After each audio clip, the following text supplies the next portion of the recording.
কালকে যোগী আদিত্যনাথ এসে বলেছে যে নেতাজি নয় স্বামী বিবেকানন্দ বলেছিল তুমি আমাদের রক্ত দাও, আমি তোমাকে। স্বামী বিবেকানন্দ নাকি বলেছে তোমরা আমাকে রক্ত দাও, আমি দেব স্বাধীনতা।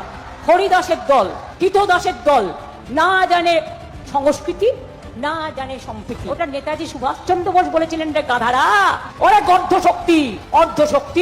আপনার মুখে না এই কথাটা বড্ড বেমানান। হ্যাঁ, সত্যি বলছি, আপনার মুখে এই কথাটা বড্ড বেমানান। কারণ আপনি মুখ খুললেই সেটা বিনোদন হয়ে যায়। আর দ্বিতীয়ত, আপনাকে একটু হলেও যাচাই করে নেওয়া উচিত ছিল। যেহেতু আপনি যে পদটায় বসে আছেন, আপনাকে একটু হলেও যাচাই করে নেওয়া উচিত ছিল আমি যে বিষয়টা নিয়ে টোল করছি সেই বিষয়টা সঠিক তো না ভুল, এটা যাচাই করে নেওয়া উচিত ছিল। কারণ আপনি সংস্কৃতিটাকে এত সুন্দরভাবে জানেন, তাই আপনি কথা বলতে গেলেই সেটায় ভুল থাকে।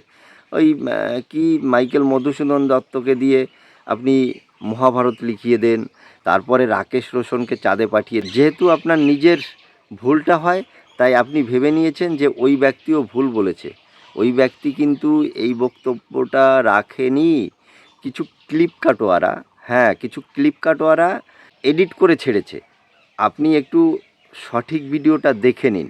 पर स्वामी विवेकानंद ने कहा था, गर्व से कहो हम हिंदू हैं। नेताजी सुभाष चंद्र बोस इसी बंगाल की धरती में आह्वान करते हैं देश की आजादी के लिए, देश के युवाओं के लिए, कि तुम मुझे खून दो मैं तुम्हें आजादी दूंगा।